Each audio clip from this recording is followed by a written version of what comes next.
delivered a lecture entitled Learning Through the Pandemic in the Context of Epidemiology and Host Immunobiology in Pakistan, studying SARS-CoV-2 variation and host immunity in COVID-19, unvaccinated and vaccinated cohorts. This lecture is organized by Sindh Innovation Research and Education Network, SIREN, in collaboration with International Center for Chemical and Biological Sciences, University of Karachi. Let me take an opportunity to introduce our respected speaker, Professor Dr. Zahra Hasan, who is a Ghulam Ali Hijri Empowered Professor and Consultant Molecular Pathologist at Department of Pathology and Laboratory Medicine. She is a Director of Faculty of Health Sciences PhD program at AKU and has more than 100 publications in peer-reviewed index journals. She has worked on the identification of key biomarkers of immunity for the disease assessment. Among her extensive research, she has made significant contributions on investigating the mechanisms of host protection against different COVID-19 variants in those who are unvaccinated and has studied the impact of different COVID-19 vaccinations. Most importantly, her work highlights the importance of investigating the effects of infections in the local settings. With no further ado, I would like to request our respected speaker to start her lecture.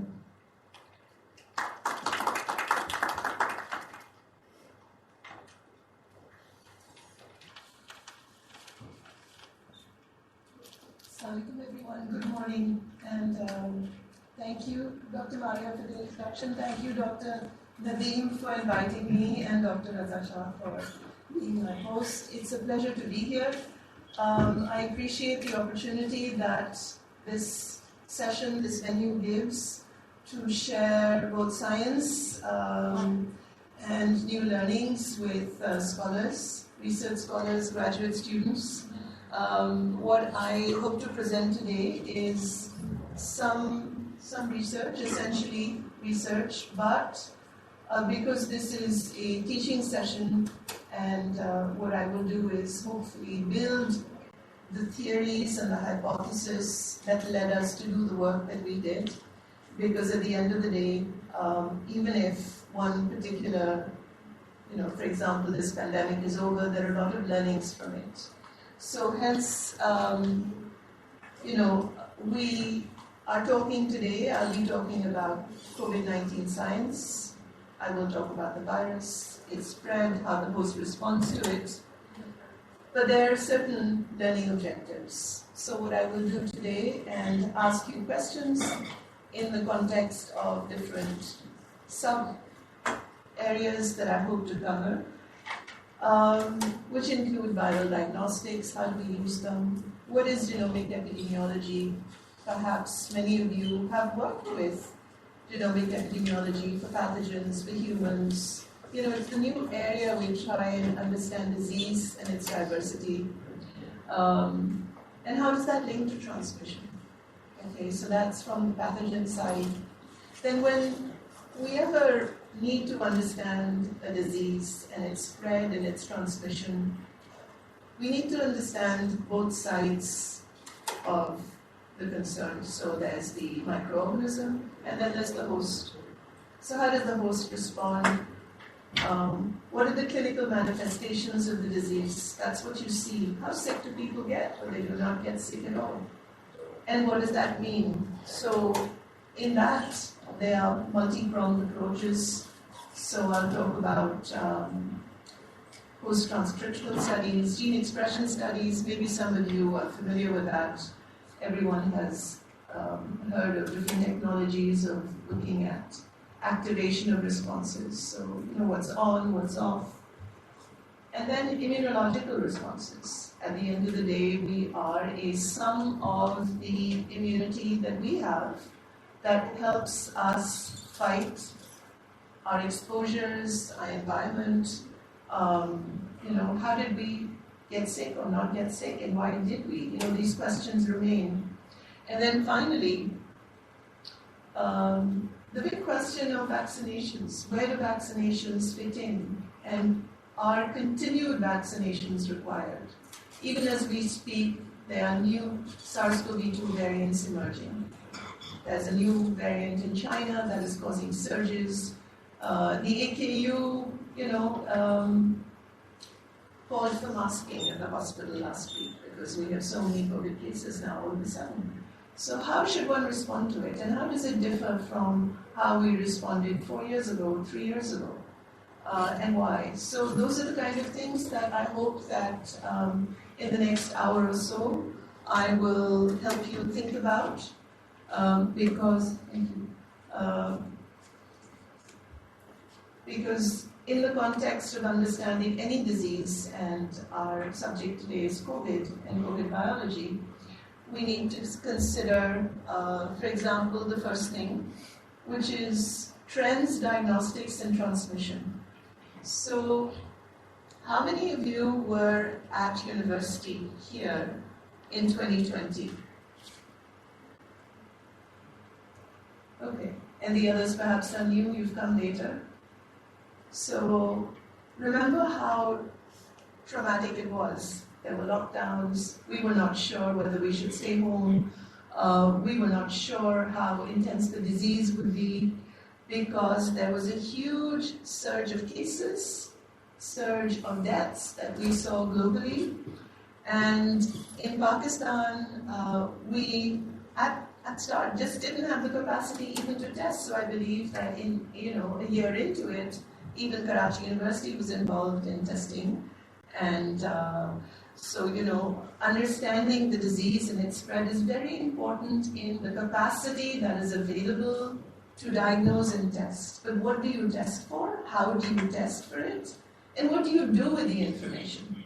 Because one very important element in identifying infections, reporting, is to be able to impact public health surveillance.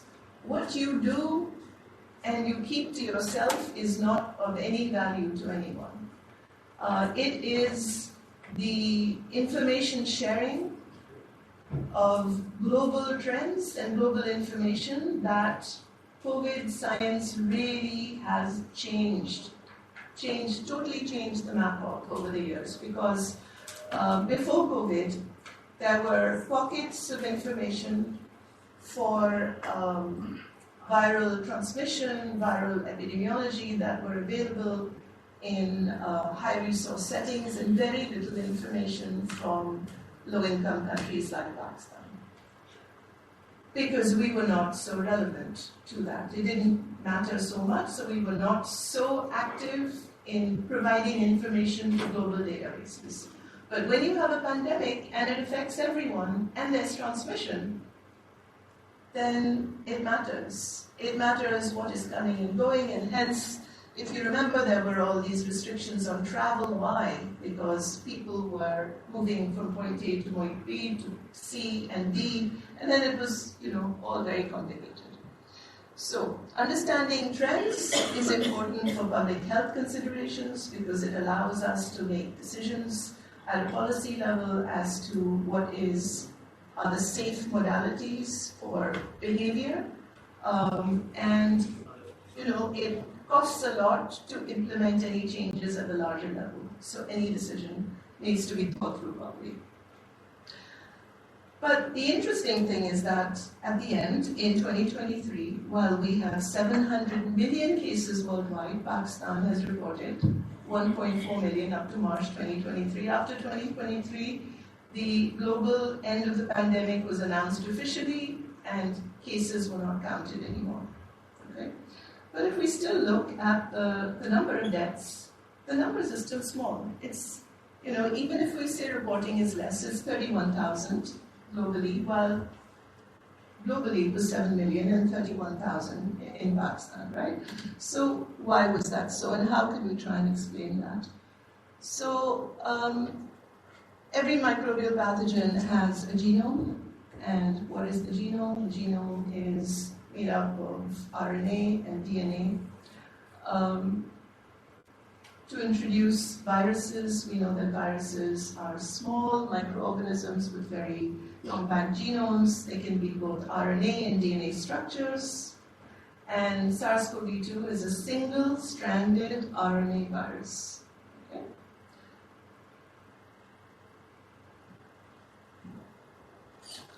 How do we identify SARS-CoV-2? I first introduce the method and we talk about how we use it. PCR, all of you have used PCR. Heard of PCR, I'm sure. Okay, what does PCR reaction require? It mimics replication, and what does it require? DNA polymerase and primers, very good. So it requires primers. And what do primers require? To design a primer, what do you need? Sequence. You need sequence, very good. So the first thing we needed to have available for SARS-CoV-2 was a sequence. And unusually, the sequence of SARS-CoV-2 was available very early in the pandemic, as early as December 2019. It was the fastest pathogen ever sequenced. And because that sequence was available, it was possible to design a PCR to it. Eventually, commercial assays came, but as early as February 2020, AKUH, where I work in the section of molecular pathology, we designed a PCR for it and we were able to use it. And I want to introduce the idea of multiplex PCRs. Multiplex means multi-targets. Okay, and these are important concepts that I will come back to. So, every amplification that you have needs to have a particular target. And in many cases, you may need more than one target. Okay. To design your primers to your targets, you need information about the sequence. So keep that in your mind, and also how do we identify different targets. Before we had RT-PCR, which was real-time fluorescent, we used to have it separated based on primer sizes, product sizes, but now your fluorescent systems can pick it up. So here we are, we have a capacity to look at different targets. That's the technology that's available.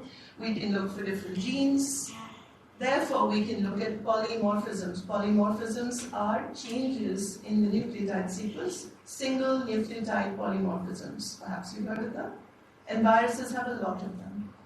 They particularly have a lot of them because the virus has a poor proofreading activity. Okay? When it replicates, it creates a lot of variations. And those variations become a bonus for that virus because they're able to then rapidly expand if the variation gives some preferred fitness or a preferential, replication or entry or whatever is required for the virus to do better. Okay, so we can use this. So you know that. Now, if I introduce the SARS-CoV genome, because I said that, remember we had the sequence as early as 2019, we know that it's an RNA virus, it's single-stranded. It has both coding and non-coding regions. The ORF1A and the ORF1B, and then here, this guy, the spike protein.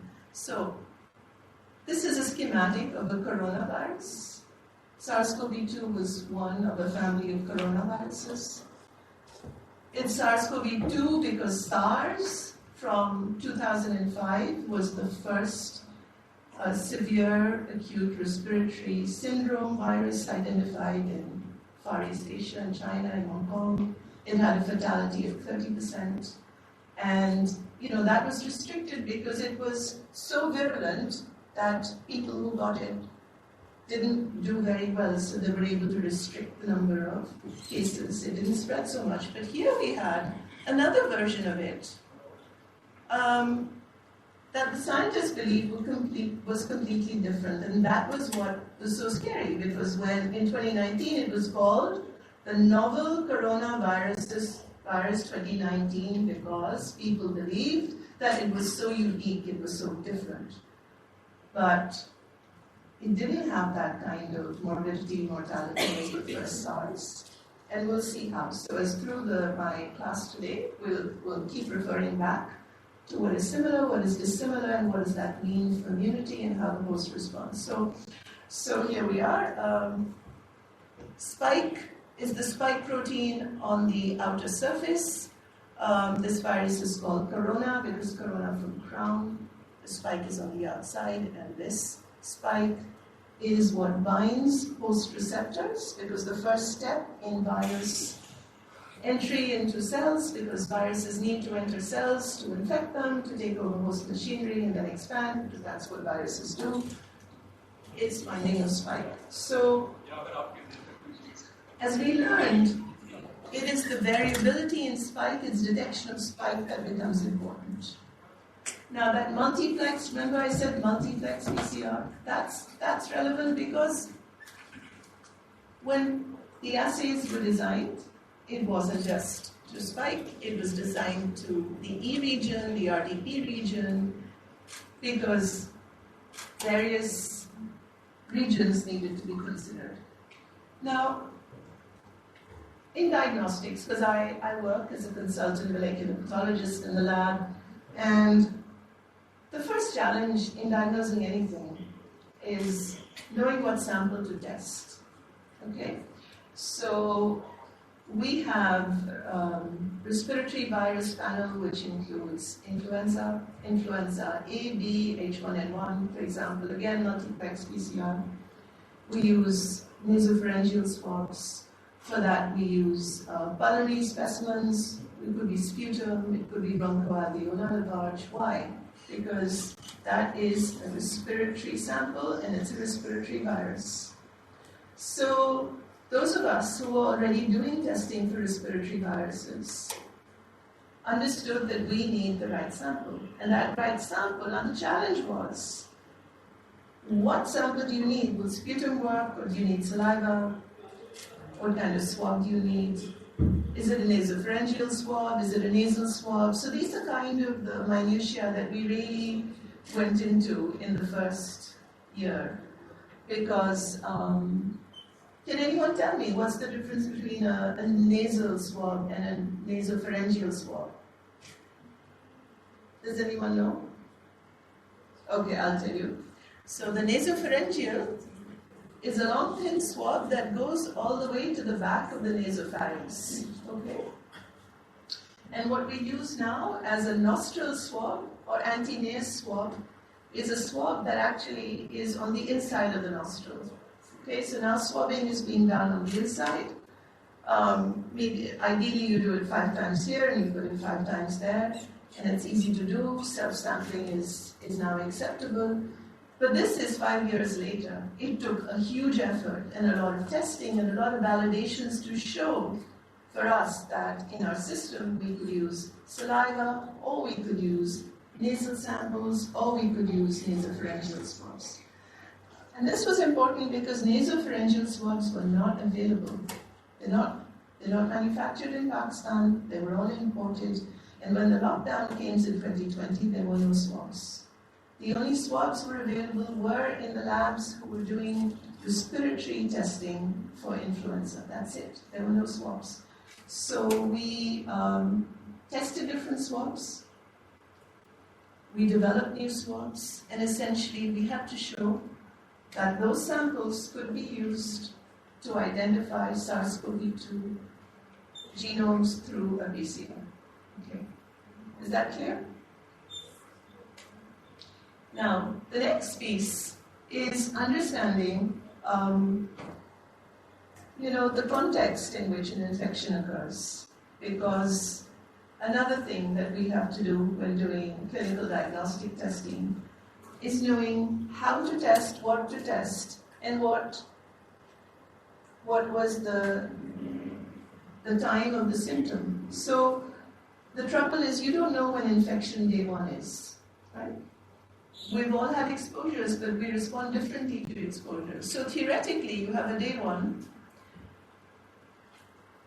and the day 1 of infection is some days after exposure, and we don't know when that is. Many of us, we may have had tea with someone or had a conversation with someone who was sick. You never know that, and then 2 days later you feel really sick. You're not sure. Sometimes you have no idea who gave you an infection. So we don't know when the exposure is, right? But when we're talking about respiratory virus infections, the time before exposure, and the period at the time there's the first onset of symptom is the time that you will be able to identify the virus itself. Okay. because it is there. You can look at it using a PCR. You could test it using an antigen test. The antigen again for the virus, which would be spike. But the point is the virus is there.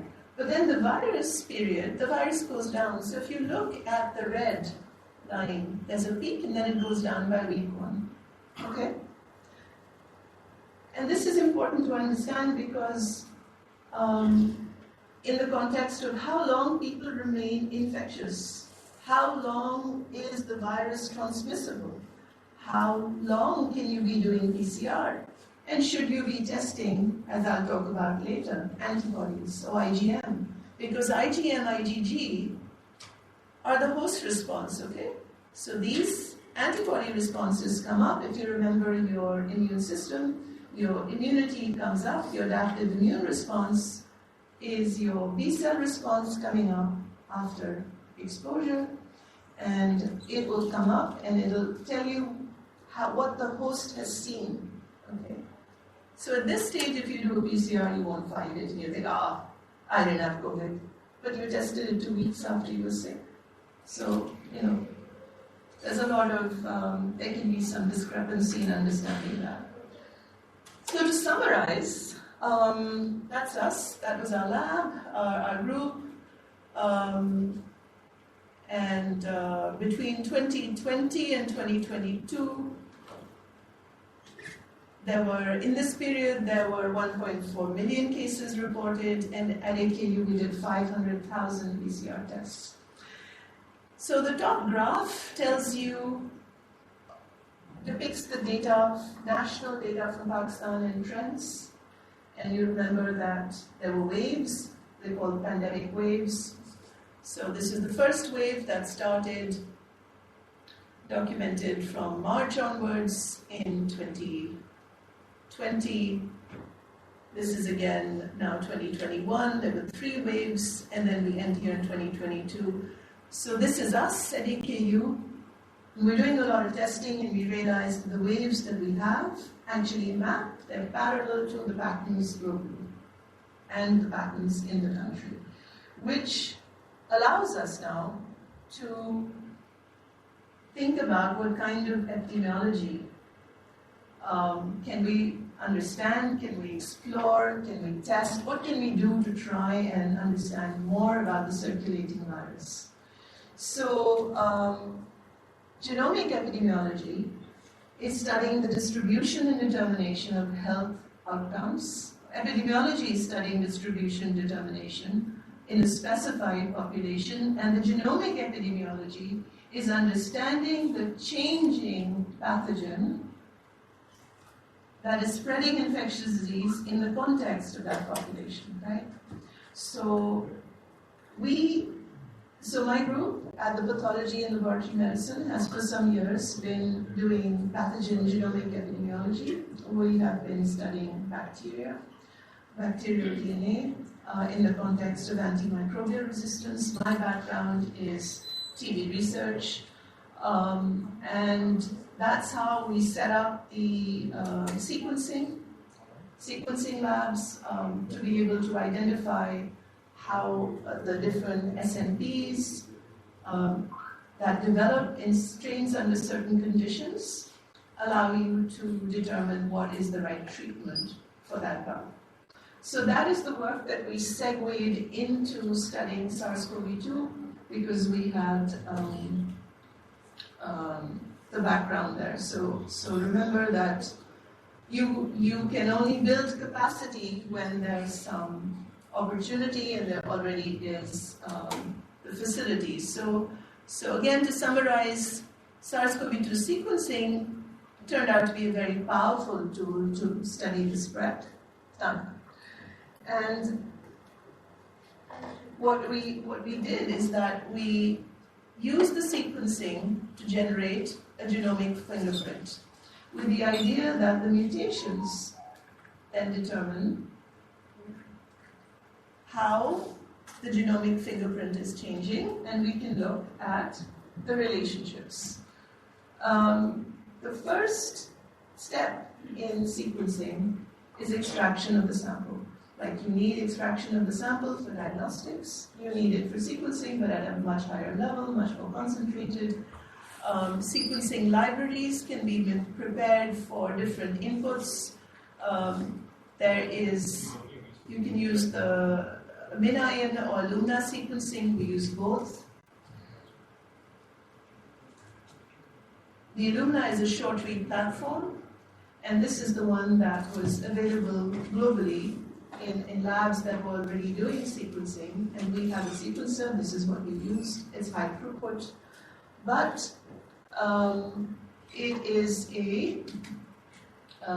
it's dependent on Illumina. So Illumina is a company, it's a US company that made the first short-read sequencer, and they have the monopoly for this kind of technology. But then another sequencer is coming up, which is a small portable sequencer, long-read technology that is getting better and better each day, is the Oxford Nanopore MinION sequencer. Okay. Now, as I said, the genomic epidemiology allows you to monitor trends. The people across the globe who provided more information than anyone else in the pandemic was the UK Public Health, because they had a very robust system of surveillance for testing, and they started this expansive data sharing. So the information that they provided about transmission in their local areas really informed on the emergence of new variants that were coming up. So it was the UK COVID network, it was GISAID, which was the global influenza surveillance network, which then transitioned into a COVID repository, and we were able to, through our sequencing, inform on the first, say, UK variant that was at the beginning of 2021, and then more recently, Omicron variants also. Now, if we step back, we talk about the first piece, the first sequence we did.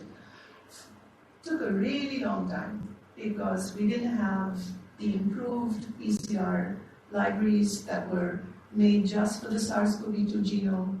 We were using what we had in our labs for the mycobacterial testing, so we adapted it so that we could do reverse transcription for the viral genome.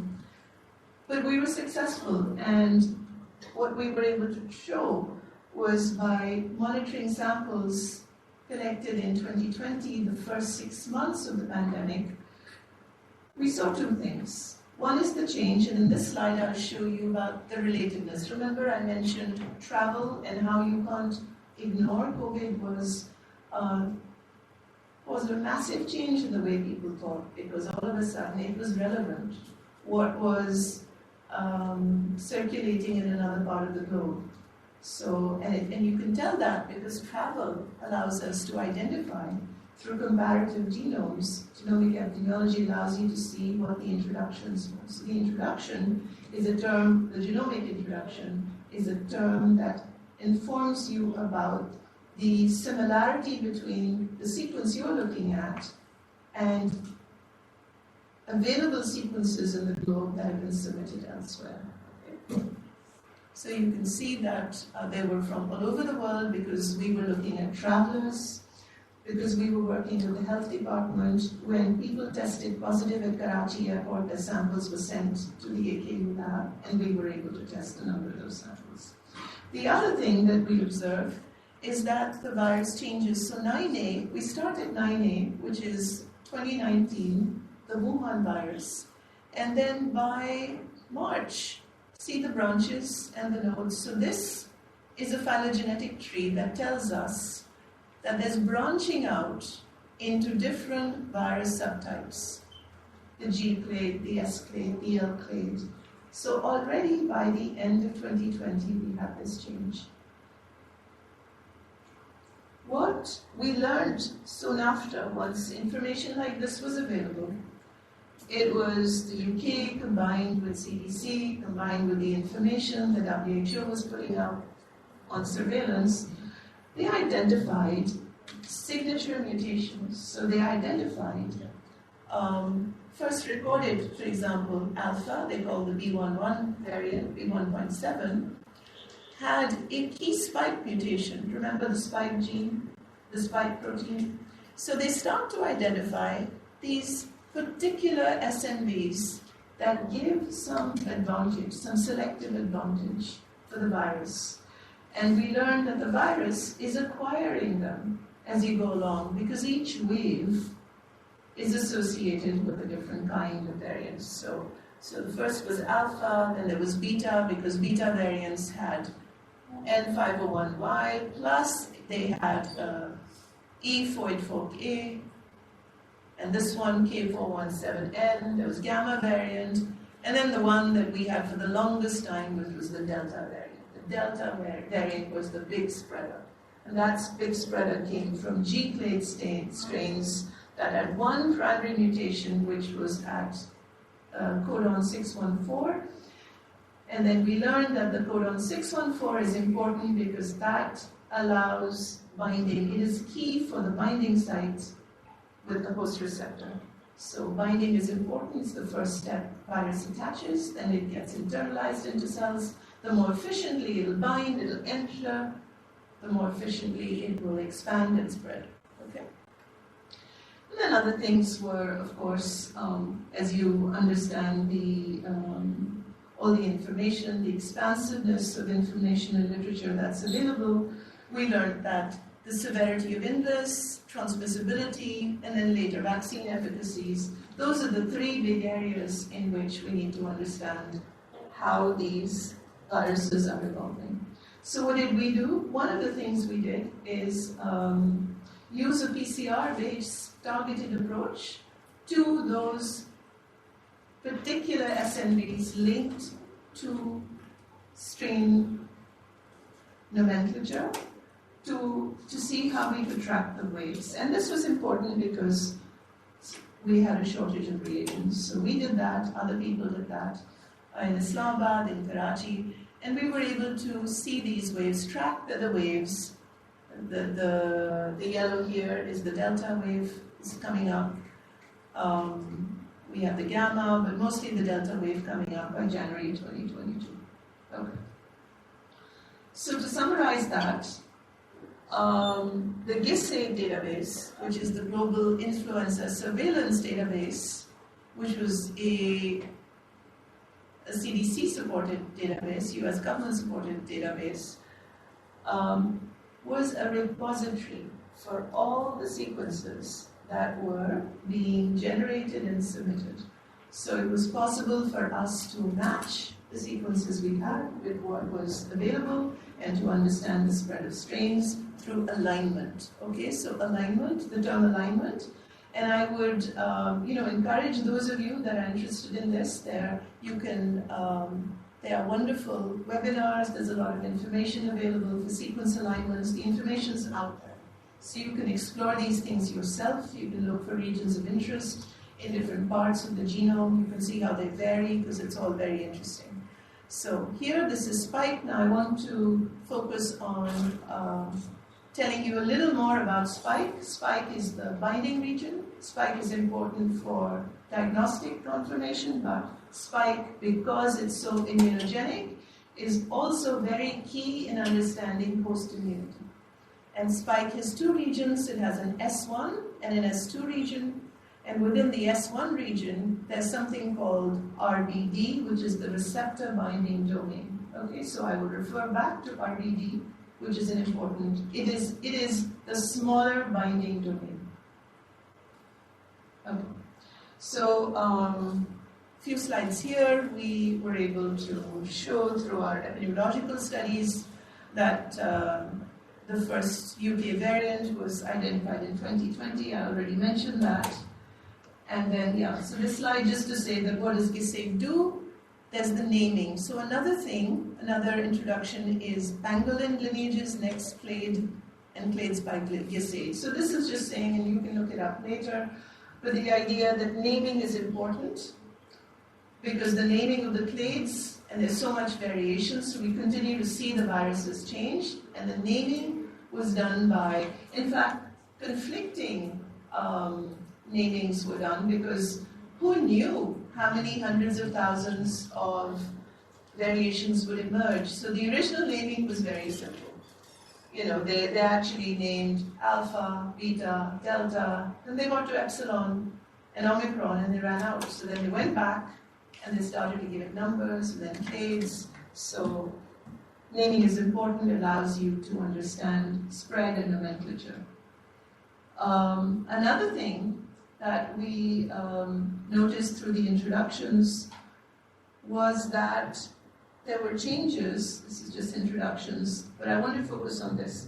So I want to tell you, this tells us something else. This tells us a concept of substitution spectra and entropy. Okay, so how do viruses change? Viruses change because as it replicates, mutations occur and there's variability across the genome. And what we learn is that the variability occurs not just in the binding region, but in regions that are across the whole genome. Okay, so the genome has ORF regions, ORF1, ORF2, N, which is nucleocapsid, membrane, the envelope, SARS-CoV, the spike. And we saw that by comparison of variations across the genome in different periods, so this is 2020, 2021, and 2022. Now, which of these, A, B, C, which region, which period, A, B, or C, had the largest variability? Anyone? Where are the most squiggly lines? B, very good, B. And what was B? B was 2021. And what did we observe in 2021? Do you remember the pandemic slide I showed you? There were a lot of waves then, right? So 2021 is when the virus was making whatever it was doing, it was varying so fast that there were many waves. And the waves represent the number of infections and the number of people who are getting sick. So clearly, it's not just the spike region that's changing, it's other regions, right? The non-coding regions. And these became important because when people studied the impact of changes in these regions, they realized that actually the non-coding regions are the enzymes responsible for viral replication. When they developed mutations, then there was a shift. Okay, so there's a big change, there was a jump in the transmissibility and the capacity of the virus.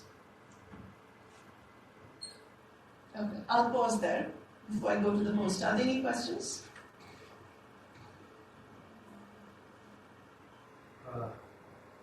How can non-coding regions mutations affect the transmissibility when they don't code for anything? Okay, so they have regulatory regions. So there are two things. First of all, it's the enzymes, the ORF1AB enzymes, when they develop mutations that caused a shift. But in the non-coding regions, they discovered regulatory regions that make a difference. But when N, which is nucleocapsid, which is coding, and S, both develop mutations, they found the biggest shifts. Also, they discovered that there was recombination between viruses. So some of the shifts occurred when there was co-infection of two kinds of viruses in the same person or the same cell.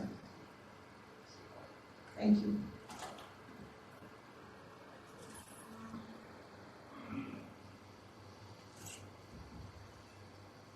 Okay, so what matters to us is how we respond to an infection, and what determines that is our host immunity. So our immunity is defined by the innate and the adaptive immune system. And just as a recap to all of you who, the innate system is comprised of cells that are always there. So your macrophages, your monocytes, your basophils, natural killer cells, your mast cells. They have a whole panel, an arsenal of cytokines, granules. They have histamine. They have a whole range of molecules that can help kill pathogens. And then you have more specific adaptive responses driven by lymphocytes, B and T cells. Your innate system is present from birth. It recognizes new organisms through pathogen-associated molecular patterns, which could be LPS or a pattern. No memory is required. And when you have the adaptive response, and this becomes important in the context of how we're driving immunity to the different variable viruses, okay, is recognition, immune recognition, what is an effective response, what regulates it, and what memory do you end up with. So I'm sure you all are familiar with the concept of self and non-self, so that all comes from memory and recognition is the simplest thing.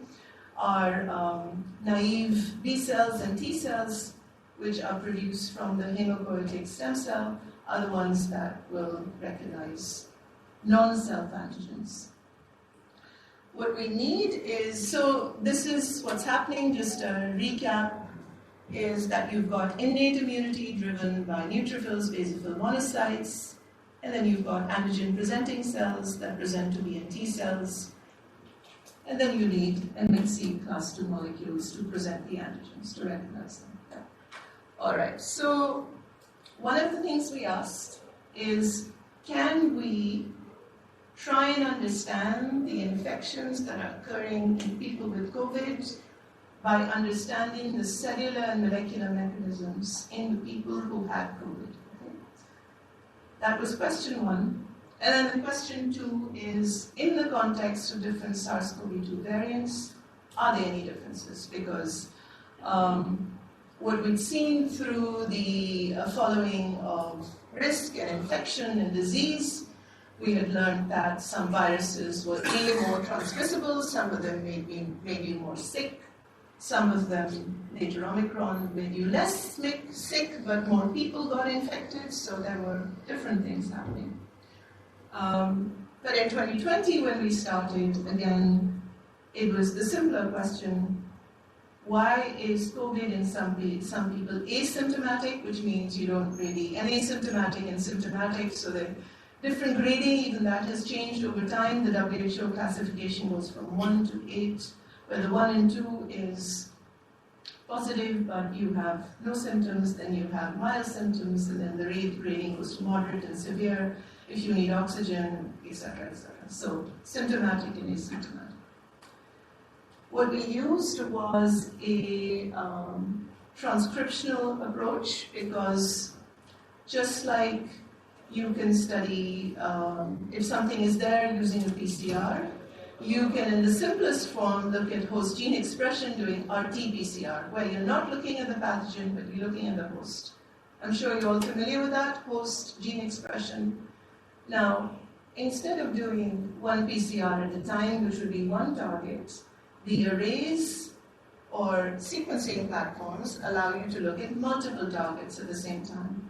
So the idea is that you generate a lot of information on the transcript, which is based on the RNA that's present in the cell, and that you then analyze the gene that you detect, and you put it through a bioinformatics platform. So what we used was a microarray platform. We looked at a range of people that either had symptomatic or asymptomatic infection. We processed samples. And then after that, we were able to analyze it through bioinformatics. The platform we used was the Affymetrix gene chip array, which has which goes into a scanner. There's a lot of processing because you need to take the RNA, you need to make you need to amplify this biotinylated cDNA, and you hybridize it to the chip.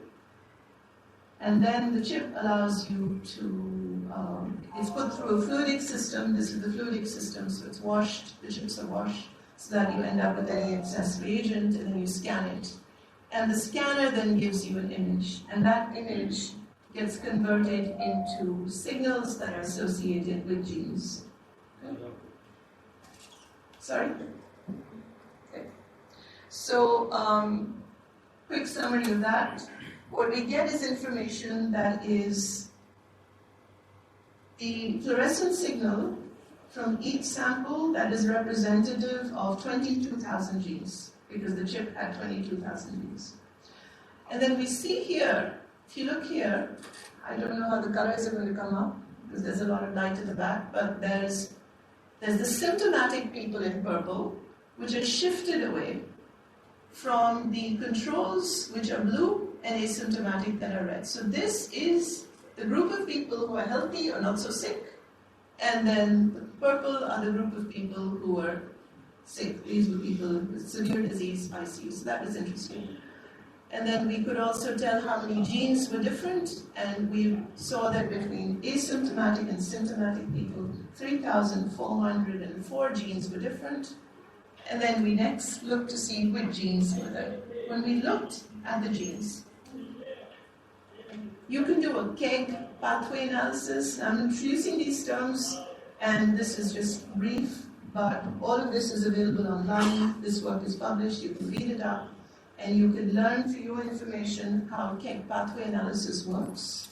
It is a gene ontology pathway that allows you to categorize genes into different groups, whether they belong to immune pathway genes or antigen presentation genes, or whether they belong to, RNA synthesis, etc. So we're able to see through a volcano plot, which is a physical way of seeing what is the most up and down regulated genes. And the one that we saw here, which is the most interesting piece, was the interferon IRF2 binding protein. Okay. And then what's down-regulated are antiviral genes. So that gave us a really strong clue. That showed us that in these people who were sick, their antiviral responses were down. These antiviral responses are ISGs, interferon-stimulated genes, that are driven by interferon 1 and interferon 3 pathways. Very key to the antiviral response, known to be important in influenza infections, other respiratory infections. And then we also saw that, lo and behold, not surprising, was the only group of suppressed genes were the ones associated with antigen presentation. Okay, we go back, antigen presentation, that's what links your innate to your adaptive immune response. Your adaptive immune response is your B and T cells. Your B and T cells need to be given the antigens to be able to create a cell-mediated response, a T-cell-driven response that you need against viruses. So primary information from that is that the interferon response is key in restricting infections. When we did this in the context of different variants, we again, quick summary, a lot of information, but what we found is that we look at severe and asymptomatic people again, okay? We did this again 2 years later after the waves. So the first study was before the new variants came. These were people infected with mostly the wild type strains. When we now include people infected with Delta, Omicron, and Alpha strains, we see certain differences.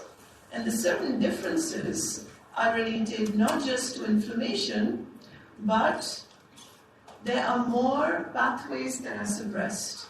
Okay? There are more pathways suppressed. And that is interesting, but also goes with the observation that the clinical disease worsened with Delta variants, for example. So what were the variants doing? That's the next thing we asked. What was it that was different that the new COVID variants were doing? And we saw that it was related to lowering your antiviral response, as well as, now this is ALAS2, which is part of your blood biosynthesis response.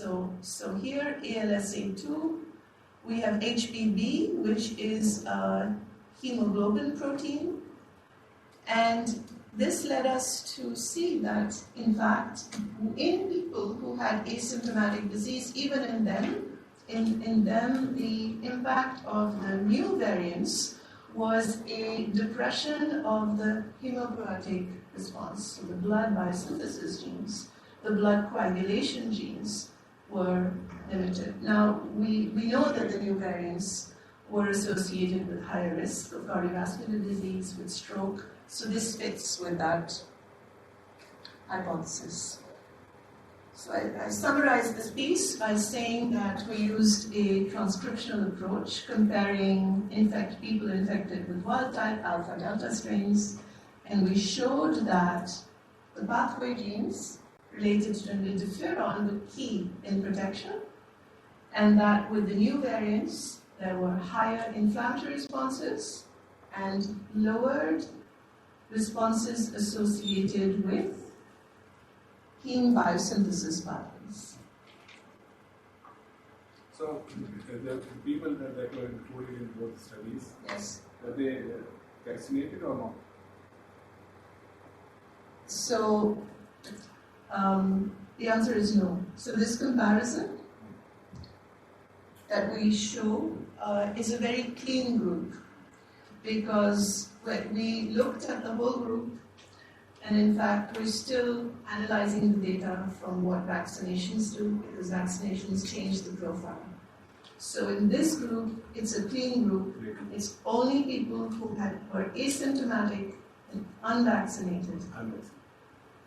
Yeah. But that's a good question. I forgot to mention that. Any questions? Any other questions? How did you select the asymptomatic disease patients? Because usually the patient report that he has some symptoms. So how were the asymptomatic disease patients detected? Good question. So this is the advantage that we actually work in the diagnostic lab and we get routine samples for testing, which include our colleagues when they screened. So we actually approached people because we had the IRB, the ethical approval to recruit people that tested positive in the lab.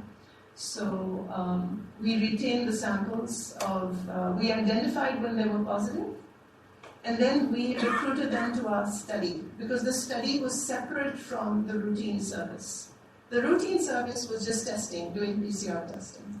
But once we knew people had been tested, or we knew that people had been tested in the hospital, in the ICU, that is when we approached them for consent, and then we took samples from them. So we will never know when they were exposed, but our recruitment inclusion criteria was sampling within 72 hours of a positive test, which is the best we could do, because to keep it consistent. So it had to be people that were tested, within the last 2 days. So as close, and it's an early response. This is not a longitudinal study. It would be so nice if we knew what happened to them 2 weeks later, to see if everybody recovered, if it was just coincidental, if it was just likely, and early response that improved, but that still needs to be done. So, any correlation with the virus load?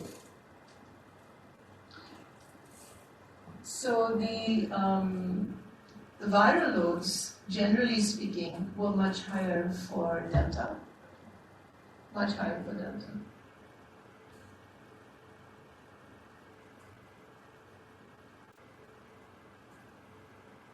Okay. So the other piece, the other way you look at immunity, because I'm now doing like a full circle, as we've got a disease, and how do we understand pathogen, how do we understand the host, what are the ways that you can understand immune responses. So it's your B cell and your T cell response. The first thing, the most tangible thing, easiest thing, I'm sure many of you have either done or have done yourself, is you've had a COVID antibody test done. How many of you had your COVID antibodies tested? Yes? Okay. How many of you? Have any of you done an ELISA test yourself or a rapid antigen test? No? Okay. But do you understand the ELISA test? Okay. So the ELISA test is the simplest, most useful immunological tool to look at antibodies to a particular antigen. And here the antigen of interest is spike, because spike is the immunogen. So your infected host will mount an antibody response to spike. So early on, so here we are. Here's a schematic. And here we're focusing the schematic on the spike protein, which has the S1 and S2 region, and within the S1 region we have the receptor binding domain. Okay. Now, the thought on similarities. Okay. In 2019, we were told novel coronavirus 2019 is unique, it's completely different. But in fact, there was similarity because it's from a family of beta coronaviruses. The coronaviruses have spike proteins. And there was similarity with SARS-CoV-2, which was the first one in China, with 76% and 35% tumors. Okay? Middle East respiratory syndrome coronaviruses, which is highly pathogenic, but fortunately limited to transmission from camels. And so when we look at spike, antibodies to spike, the whole region, because of similarities, we are likely to get a response that is due to an infection or spike, but also possible cross-reactivity. Okay? But when we look at RBD, because RBD is the receptor binding region unique to the virus, it becomes more specific. Okay? In terms of timeline, so this is a timeline graph. The timeline is days of infection. So the IgM, the IgA, and IgG responses all come up. IgM comes first. Within a week, IgG comes up after 2 weeks. IgG is more the long-term protective immunity. So now the rest of the talk moving forward, I'll be talking about IgG to spike and IgG to RBD. Okay? These are the tools we're looking at. One of the first things we did was, in parallel to the virus testing, was that we looked at spike antibody positivity. PCR testing was not available to everyone. It was very expensive. And even the antibody assays were not available in 2020. But we made an ELISA because we had a collaborator who shared the protocol with us. This was a group in Portugal who are collaborators. And we did this study where we were looking at how many people had antibodies to spike.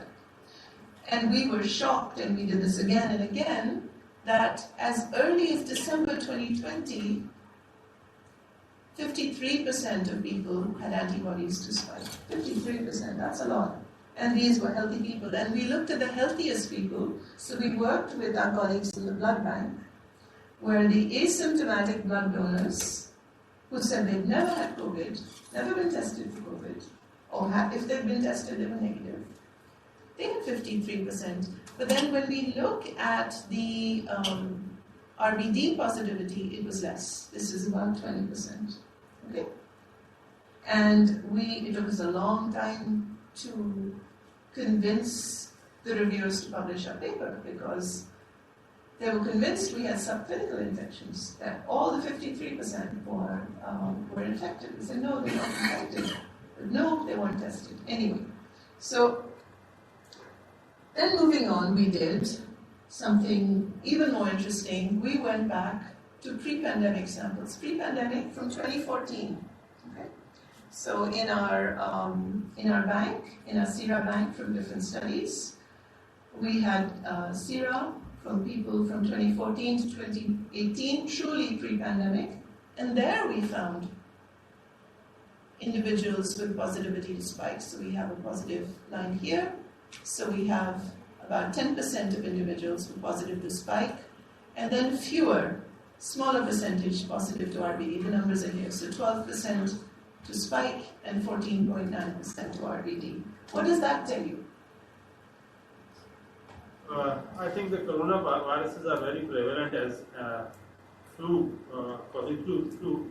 Those spike proteins must be very similar to the COVID-19.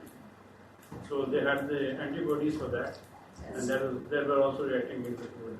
Yes, you're right. You're right, and that is something that my lab worked on because the morbidity, mortality trends are very different globally. Pakistan is a huge population, high transmission, 250 million people, but people are not dropping dead in the Delta wave or the Omicron wave. There are people, even now the people in the ICU with AKU, but people with high risk factors. They are more. So healthy individuals had less severe disease than elsewhere, which tells us it's important to understand what else is going on in our environment, right?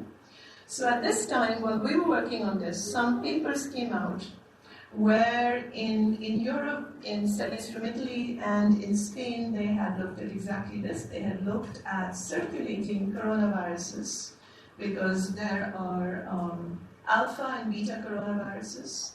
And the similarity, as you say, with the coronaviruses. Now, what are coronaviruses? They cause respiratory infections, mostly in children. They're the common cause of colds, and they're not pathogenic, unless again somebody is immunocompromised. And the variability between these varies. So alpha, there's a certain percentage, and beta, there's a certain percentage of overlap. So I'll skip that.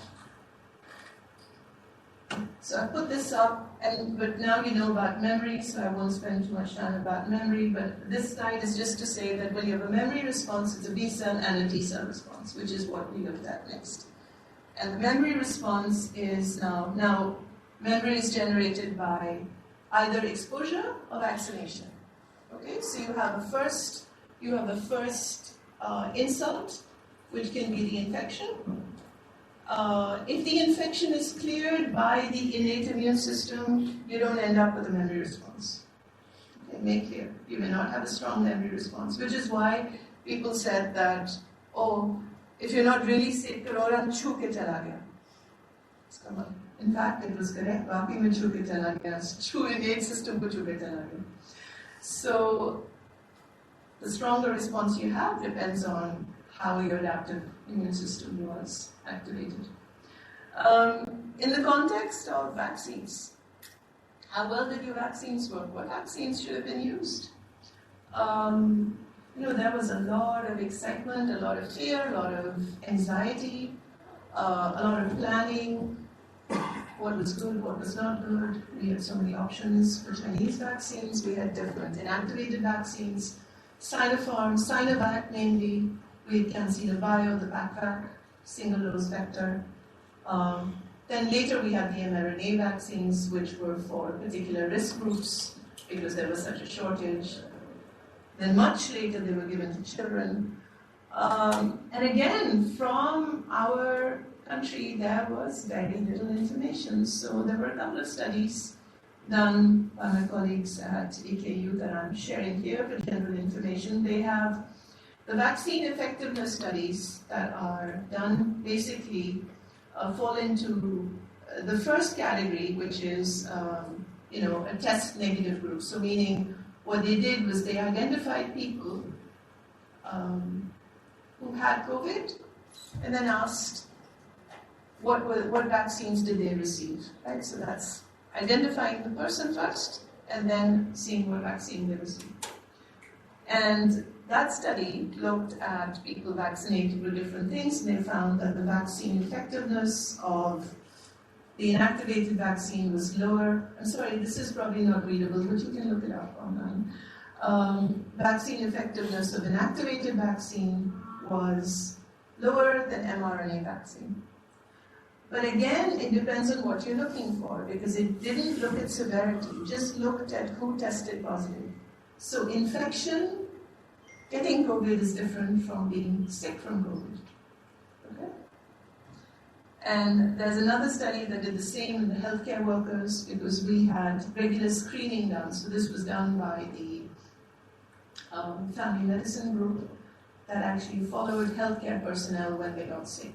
And then they followed them up. And they also identified that the vaccine effectiveness, which was assessed by the number of people who got infection or got symptomatic infection, was lower in the inactivated as compared with the mRNA group. Right? But what's happening at the immune level? So that's my question, that's my interest. So what we did was we conducted a study where we looked at humoral, which is your B cell response, and your T cell response, which is interferon gamma, in a population of people who received Sinopharm. This is a small study, this is the first one we did, where we enrolled people and we followed them over time. So baseline, 4 weeks, 8 weeks, 12, 16, 20, and 24. We were hopeful that they would give us many samples, but as people, once they found they were antibody positive, we lost a lot of our cohort because then they were happy. They felt, oh, now we have protection. So we lost people in the study, but we didn't get 300 people in each group, but we ended up having a very nice group. And here we go. So we were able to show that between 4 and 24 weeks, this is spike, and this is RBD. We see increases, as you would expect, in responses to spike, and RBD here. The other piece here is the age difference. So there we have people under 50 in blue, the line is higher, and people over 50 in red. Okay. So 50 is the magic number. That, in fact, your adaptive immune responses in the older age group, which is classically marked as 50, is lower in terms of a post-vaccination response. Okay, we're just talking about people who don't have COVID, we're talking about a post-vaccination response. And then between gender, there were some differences, and this has been shown by other groups as well. So the responses in males was, in the initial phase, lower within the first 3 months than females. Okay. And now, then we looked at a T cell response, and we found similarly a T cell response. Now we compared here people who had COVID after vaccination, before and after vaccination. So we found the T cell response in those who had COVID before was higher. And we found the same for B cell. Does that make sense? Yes, it does. Yes, because that's your memory response kicking in. Perfect. So people who had COVID, when they were vaccinated, had a much stronger and longer lasting response. Okay. We were still curious about the coronavirus piece, the circulating coronavirus piece. So finally we got our hands on spike from 2 coronaviruses, OC43 and NL63. Okay? So this is just a graphic of coronavirus families. So this is MERS, beta coronavirus. Where's your SARS-CoV-2? Your SARS-CoV is here. It's a beta coronavirus. Then you've got alpha. So you see there are different lineage groups. And we had the same study protocol. We looked at people post-infection, but we compared spike to the 3 different coronaviruses.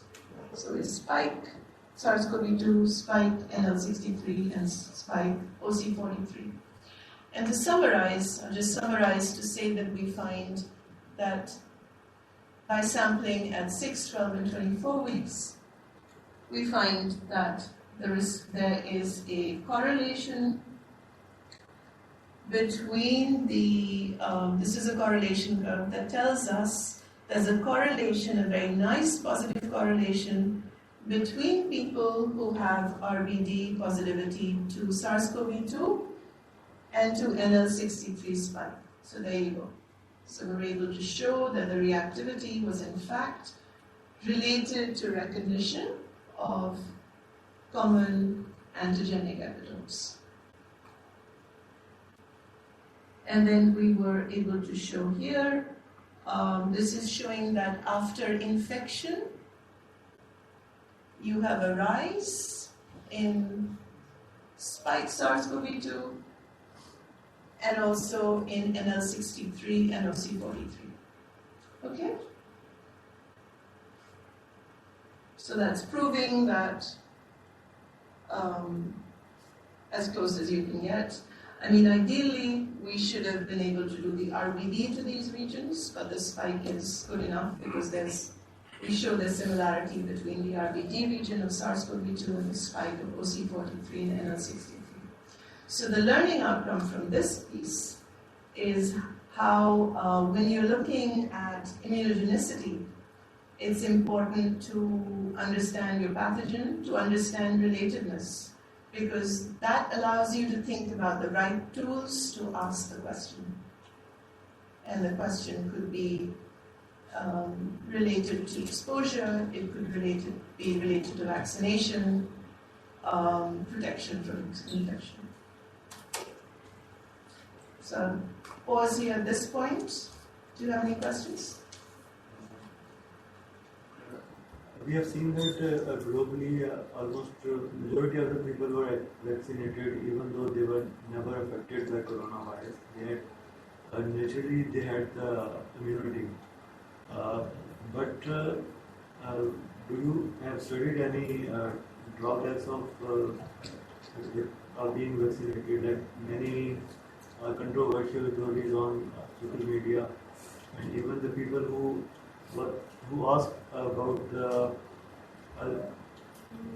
who raised questions about that in COVID in that time, they were arrested by the governments in Western countries. Yeah. So I'm a scientist, and this is what I was busy doing. I don't have TikTok, and I don't watch social media. So I think you might know more than me. I just hope that we continue to get science funding to do the good work that we do, that we don't suspect vaccines. Okay.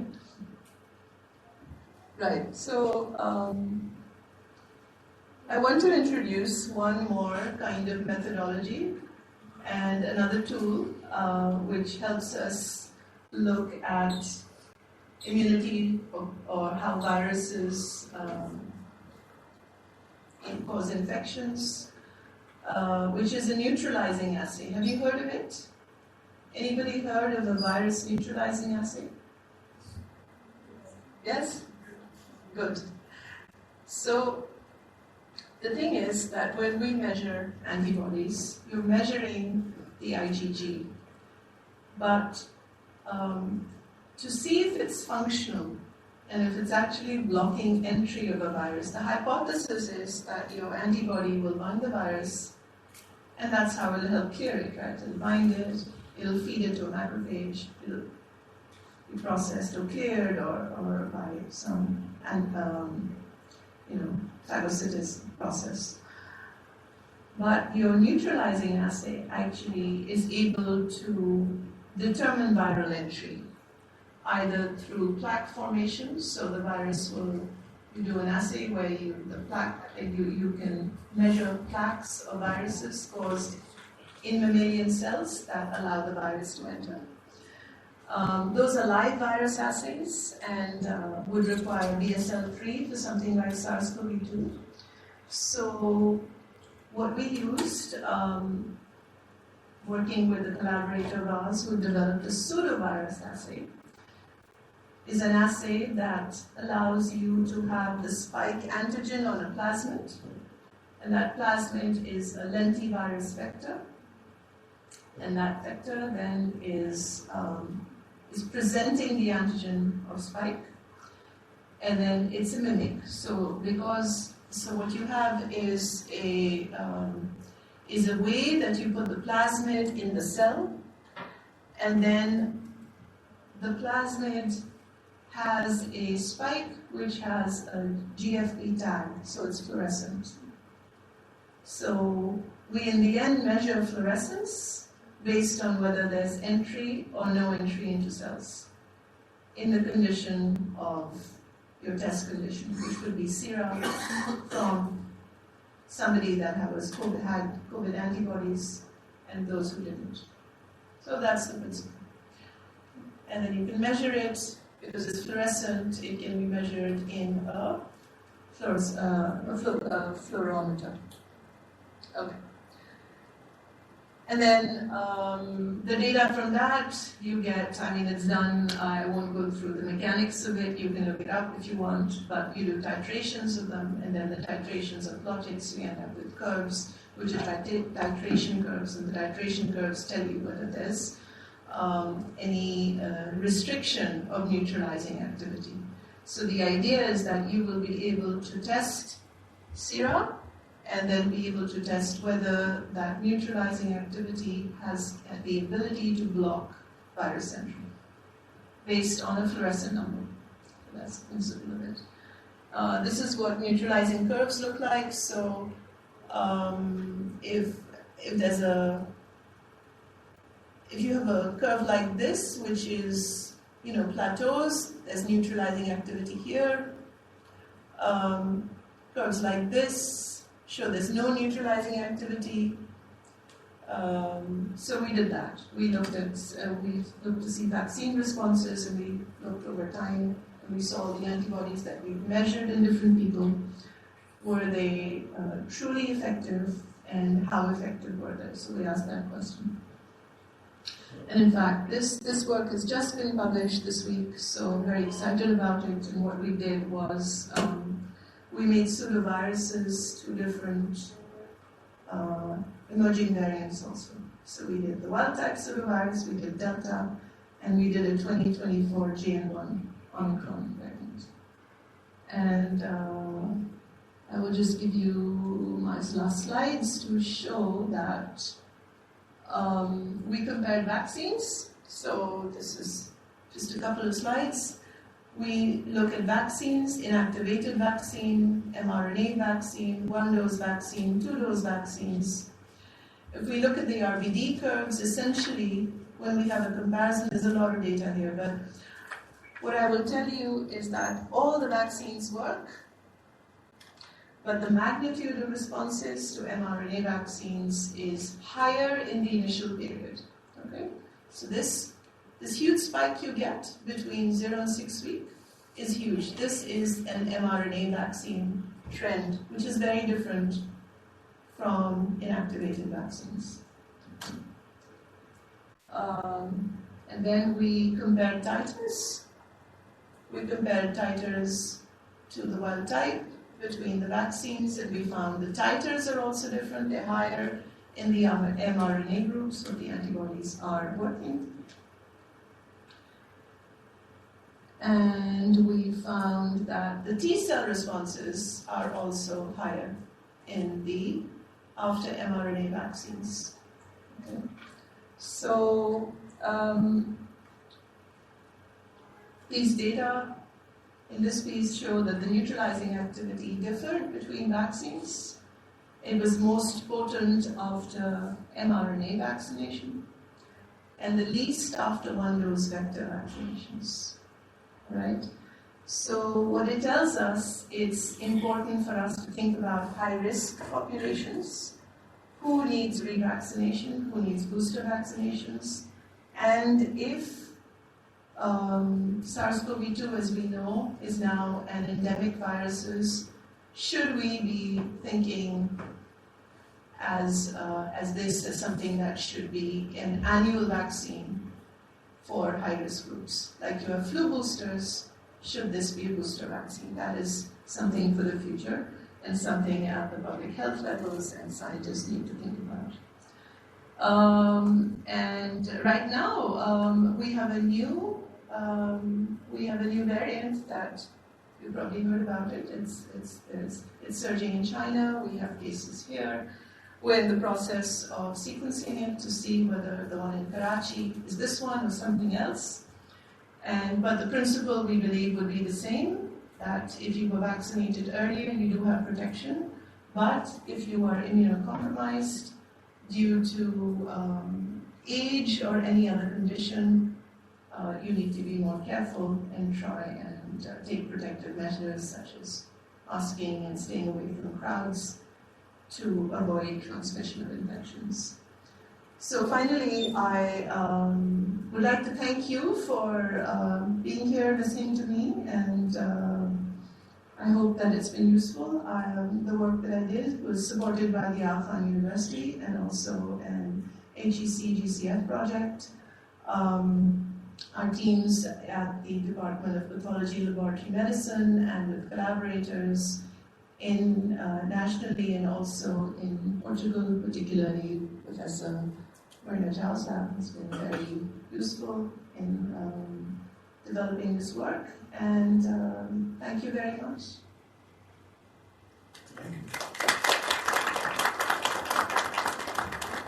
And if you want to learn more and hear about us, then do join us on Friday. We have a research dissemination seminar where our group and our collaborators will be presenting work at iccbs. It's a full-day seminar, and you can register online, and it's hybrid, so you can come in person, you're most welcome, and or also listen online. So thank you.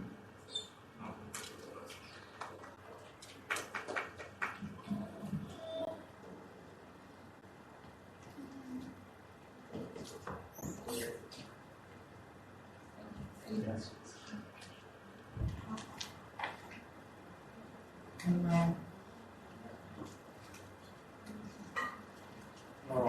You request Dr. Shahisa for thanks.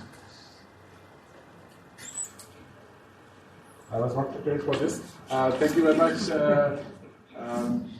Professor Nadeem, to give me this opportunity. We know Professor Zahra Hasan very well, and we have been working together in the HEC platform, and very talented and very good intervention that we see from her. I think this is a very good example of a success story in human history, that you have a pandemic started and controlled, and the data was generated in almost real time. So this is a success of the science, and probably this is one of the reasons that we got speedy approval of mRNA. Otherwise, it would have taken maybe decades. So I think that we thank Professor Zahra Hasan, and I think that the question that we should be asking is that are we prepared for the next pandemics? What are the challenges that we have in our all the research work that we are doing? So obviously, one thing we should be doing is to look for the circulating viruses, not only in humans but also in livestock, because what we call as a One Health approach. So with these words, thank you very much, Madam, for sparing time, and I think that it must be very enlightening for our students, and thanks again for joining us.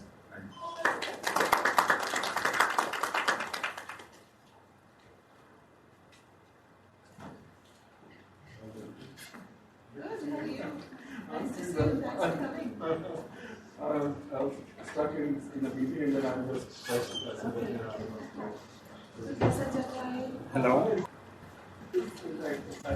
Hello. Your meeting has ended.